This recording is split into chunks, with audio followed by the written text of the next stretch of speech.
नमस्कार, जनप्रवास सुपरफास्ट में आपका स्वागत है। मैं हूं हेमेंद्र सिंह। एक नजर डालते हैं आज की सुर्खियों पर। एलएसी को लेकर भारत और चीन के बीच 7वें दौर की सैन्य वार्ता सकारात्मक और रचनात्मक रही। दोनों देशों के वरिष्ठ सैन्य कमांडरों के बीच करीब 12 घंटे तक चली वार्ता में सीमा पर शांति बनाए रखने पर सहमति बनी। हालांकि चीन ने विवादित बयान देते हुए कहा कि वो केंद्र शासित प्रदेश लद्दाख और अरुणाचल को मान्यता नहीं देता है। चीन से जारी तनातनी के बीच संसद की लोक लेखा समिति एलएसी पर हालात का जायजा लेगी। पीएसी के अध्यक्ष अधीर रंजन चौधरी के नेतृत्व में संसदीय प्रतिनिधिमंडल लेह का 2 दिवसीय दौरा करेगी। आगामी 28 और 29 अक्टूबर से इस दौरे में समिति एलएसी के आसपास मोर्चा संभाल रही सेना की स्थिति का आकलन करेगी। नए कृषि कानूनों के विरोध में आंदोलन कर रहे 29 किसान यूनियनों ने दिल्ली बुलावे को आखिरकार स्वीकार कर लिया है। दिल्ली में कृषि मंत्रालय के सचिव के साथ होने वाली बैठक में यूनियनों द्वारा गठित 7 सदस्यीय कमेटी के सदस्य मुलाकात के लिए दिल्ली जाएंगे। यूनियनों की तालमेल कमेटी की बैठक में ये फैसला लिया गया। कोरोना काल में लोन पर मोरेटोरियम अवधि के दौरान ब्याज पर ब्याज वसूली के मामले में सुप्रीम कोर्ट आज फिर से सुनवाई करेगा। जस्टिस अशोक भूषण की अध्यक्षता वाली 3 सदस्यीय पीठ ने मंगलवार को इस पर सुनवाई स्थगित कर दी थी। जस्टिस भूषण ने कहा है कि हम बुधवार को इस पर फिर सुनवाई करेंगे। बिहार विधानसभा चुनाव को लेकर कांग्रेस केंद्रीय चुनाव समिति की आज बैठक होगी। 10 जनपद पर होने वाली इस बैठक में बिहार चुनाव को लेकर चुनावी रणनीति पर चर्चा होगी। बता दें कि पार्टी ने महज 21 प्रत्याशियों की लिस्ट अब तक जारी की है, जबकि महागठबंधन में उसके हिस्से में 70 सीटें आई हैं। पार्टी को 49 सीटों पर उम्मीदवार की घोषणा करना बाकी है।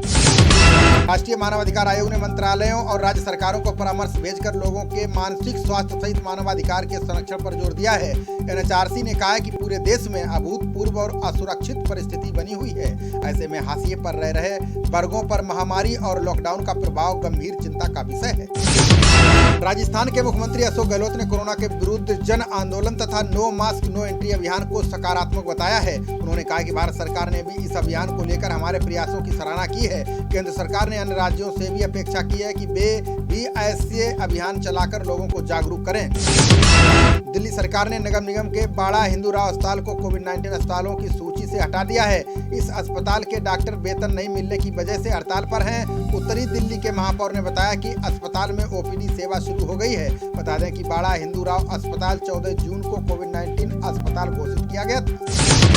पीडीपी अध्यक्ष एवं जम्मू कश्मीर की पूर्व मुख्यमंत्री महबूबा मुफ्ती को मंगलवार रात रिहा कर दिया गया है। पिछले साल अनुच्छेद 370 को निष्प्रभावी बनाए जाने के बाद उन्हें हिरासत में लिया गया था। महबूबा के खिलाफ जन सुरक्षा कानून के तहत लगाए गए आरोपों को केंद्र शासित प्रदेश के प्रशासन ने हटा लिया है।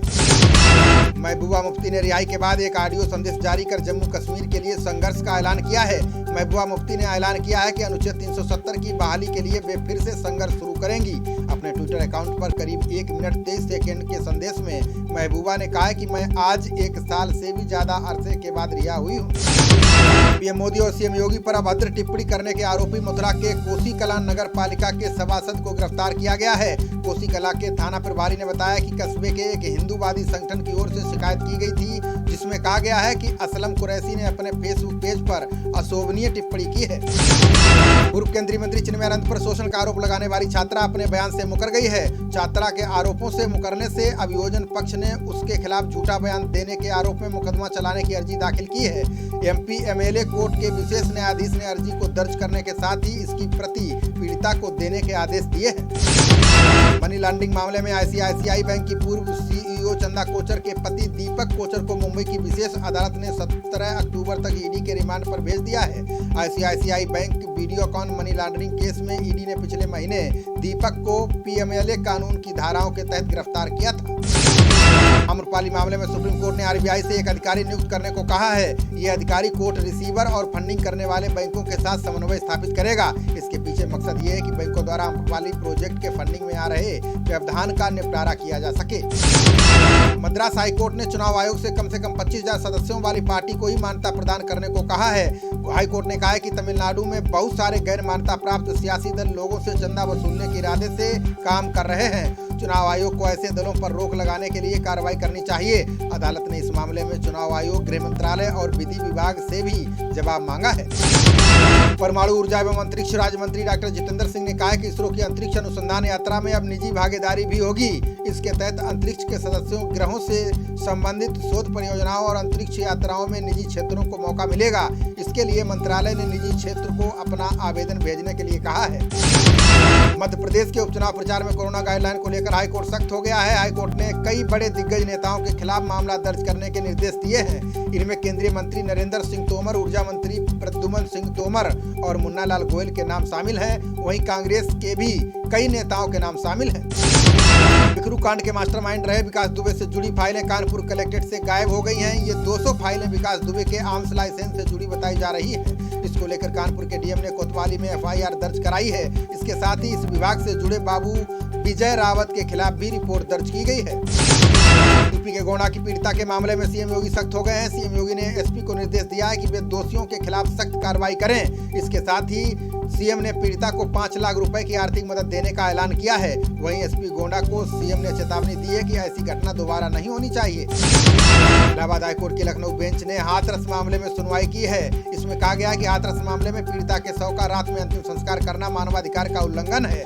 इसमें हाथरस के जिलाधिकारी के खिलाफ कार्रवाई करने के निर्देश दिए गए हैं। साथ ही हाईकोर्ट ने कहा है कि अंतिम संस्कार के मामले में नियम तय किए जाएं। तेलंगाना में लगातार हो रही बारिश से कई इलाकों में बाढ़ सी आ गई है। इस दौरान करीब 11 लोगों की जान जा चुकी है। वहीं हैदराबाद से सांसद असदुद्दीन ओवैसी ने कहा है कि पिछले 2 दिन से भारी बारिश हो रही है। इसके चलते बंदलागुड़ा के मोहम्मदिया हिल्स की दीवार ढह गई है। इसमें करीब 9 लोगों की जान चली गई है। भारत में कोरोना संक्रमितों की कुल संख्या 72,39,000 के पार पहुंच गई है। इसमें से 1,10,586 लोगों की जान जा चुकी है। वहीं एक्टिव केस की संख्या घटकर 8,26,000 पर आ गई है। देश में पिछले 24 घंटों में कोरोना के 63,509 नए मामले सामने आए, जबकि 730 मरीजों की जान भी चली गई। दुनिया भर में कोरोना संक्रमितों का आंकड़ा 3 करोड़ 83 लाख से ज्यादा हो गया है, जबकि अभी तक 10,90,000 से ज्यादा लोगों की जान चली गई है। इस दौरान ठीक होने वाले मरीजों की संख्या 2,88,40,778 तक पहुंच चुकी है। वहीं विरोध प्रदर्शनों के बावजूद इजराइल ने लॉकडाउन 18 अक्टूबर तक बढ़ा दिया है। विश्व बैंक ने कोरोना से निपटने के लिए विकासशील देशों की मदद के लिए 88,000 करोड़ रुपए की मंजूरी दी है। ये रकम वैक्सीन खरीदने, तैयार करने और कोरोना संक्रमितों के इलाज के लिए इस्तेमाल की जाएगी। इसके अलावा विश्व बैंक ने 100 करोड़ लोगों को टीका लगाने के अभियान को सपोर्ट करने का भी ऐलान किया है। भारत में विकसित कोरोना के 2 टीकों के दूसरे चरण का परीक्षण पूरा हो गया है। इन 2 चरणों के परीक्षण के नतीजे नवंबर में आएंगे। उनके अध्ययन के बाद आगे की रणनीति बनाई जाएगी। नीति आयोग ने प्रेस कॉन्फ्रेंस में ये जानकारी दी है। उन्होंने कहा है कि कैडिला एवं भारत बायोटेक द्वारा विकसित दोनों टीकों ने 2 चरणों के परीक्षण पूरे किए हैं। भारत में कोरोना से दोबारा संक्रमित 3 संदिग्ध मामलों में 2 मुंबई और 1 अहमदाबाद में पाया गया है। भारतीय आयुर्विज्ञान अनुसंधान परिषद के महानिदेशक ने कहा है कि आईसीएमआर ने पुनः संक्रमण की 100 दिन की मियाद तय करने का फैसला किया है। बता दें कि एंटीबॉडी की उम्र करीब 4 महीने मानी जाती है। बिहार के पूर्व डिप्टी सीएम तेजस्वी यादव आज राधोपुर विधानसभा सीट से नामांकन दाखिल करेंगे। इस दौरान पार्टी के प्रदेश अध्यक्ष जगदानंद सिंह, राष्ट्रीय महासचिव भोला यादव सहित अन्य पार्टी नेता मौजूद रहेंगे। तेजस्वी यादव 2015 का चुनाव राधोपुर से जीतकर महागठबंधन सरकार में डिप्टी सीएम बने थे। असम के शिक्षा मंत्री हिमंत बिस्वा शर्मा ने कहा है कि नवंबर में राज्य द्वारा संचालित सभी मदरसों को बंद करने के बारे में एक अधिसूचना जारी की जाएगी। उन्होंने कहा कि सभी राज्य संचालित मदरसों को नियमित स्कूलों में परिवर्तित किया जाएगा। इसके अलावा राज्य में लगभग 100 संस्कृत स्कूलों को भी बंद किया जाएगा। अमेरिका में कोरोना के चलते बेमियादी लॉकडाउन की वकालत करने वालों पर राष्ट्रपति ट्रंप ने हमला बोला है। ट्रंप ने कहा है कि कोरोना महामारी का इलाज होना जरूरी है, इसलिए लॉकडाउन लगाना इसका हल नहीं है। ट्रंप ने दावा किया है कि लॉकडाउन से बड़े पैमाने पर क्षति पहुंची है, इसलिए कोरोना को इलाज से रोकेंगे, लॉकडाउन नहीं लगाएंगे। केंद्र सरकार ने भारत नेट परियोजना के तहत सैटेलाइट ब्रॉडबैंड नेटवर्क बढ़ाने का ऐलान किया है। बीबीएनएल के चेयरमैन और प्रबंध निदेशक सर्वेश सिंह ने कहा है कि बॉर्डर एरिया और नक्सल प्रभावित क्षेत्रों की 5000 ग्राम पंचायतों को चुना गया है। इनको सैटेलाइट ब्रॉडबैंड नेटवर्क से जोड़ा जाएगा। ये कार्य मार्च 2021 तक पूरा कर लिया जाएगा।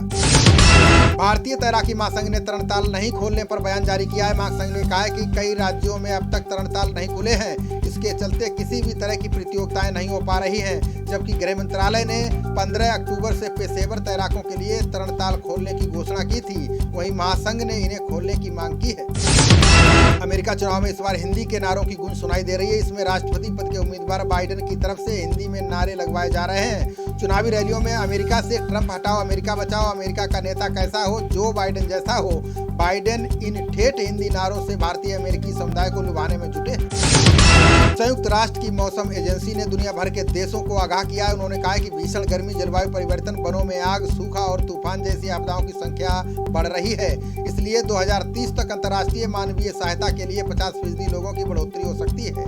इसलिए इन आपदाओं को लेकर अभी से तैयारी करने की जरूरत है। रमेश पोखरियाल निशंक ने कहा है कि नई शिक्षा नीति युवाओं का बौद्धिक विकास करेगी। इस नीति से युवा तेजी से बदलते विश्व की चुनौतियों से निपट सकेंगे। निशंक ने कहा कि जरूरतों को ध्यान में रखते हुए शिक्षा प्रणाली में बदलाव किए गए हैं। उन्होंने उम्मीद जताई है कि नई शिक्षा नीति से देश आत्मनिर्भर बनने की दिशा में आगे बढ़ेगा।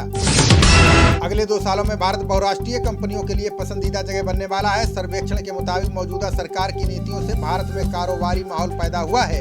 भारत निवेश के लिए शीर्ष 3 पसंदीदा जगहों में से एक बनकर उभरा है। सर्वेक्षण में शामिल 2/3 कंपनियों ने भविष्य में अपना निवेश भारत में करने की इच्छा जताई है। सुशील कुमार मोदी ने एलजेपी को लेकर बड़ा बयान दिया है। उन्होंने कहा कि बिहार में एलजेपी एनडीए का हिस्सा नहीं है। इस मुद्दे पर कोई भ्रम नहीं है। उन्होंने कहा कि एलजेपी के प्रत्याशी अगर पीएम मोदी के नाम और तस्वीर का उपयोग करते हैं तो उनके खिलाफ कानूनी कार्रवाई की जाएगी।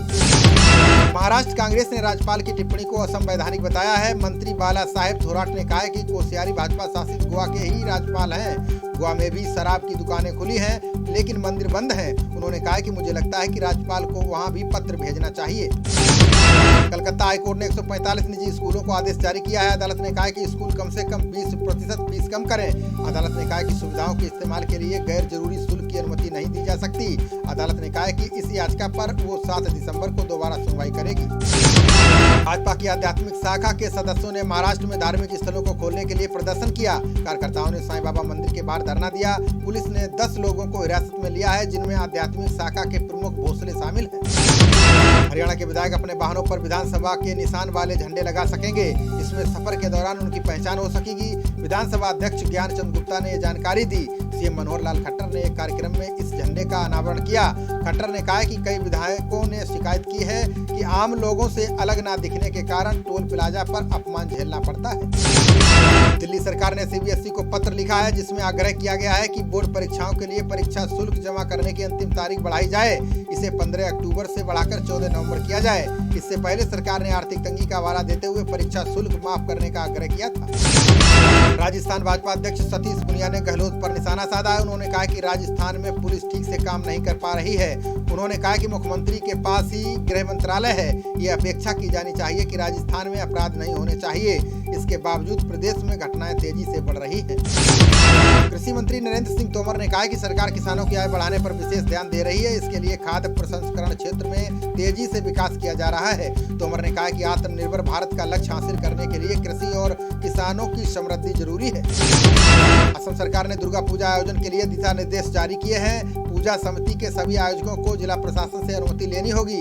पंडाल विशाल और सभी तरफ से खुले होने चाहिए। कम से कम 1 मीटर की दूरी के लिए पर्याप्त स्थान होना चाहिए।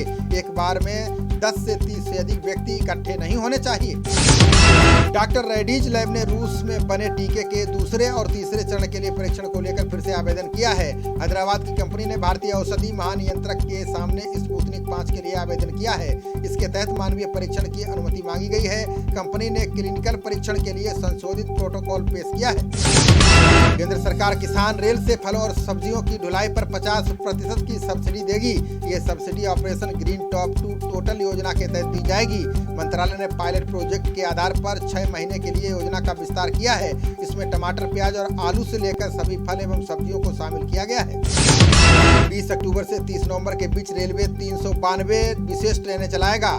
रेलवे ने ये निर्णय त्योहारों को देखते हुए लिया है। रेलवे ने यह भी कहा है कि इन रेल यात्रियों पर विशेष ट्रेनों वाला किराया लागू होगा, यानी इनका किराया मेल एक्सप्रेस ट्रेनों की तुलना में 10 से 30% तक अधिक होगा, जो यात्रा की श्रेणी पर निर्भर करेगा।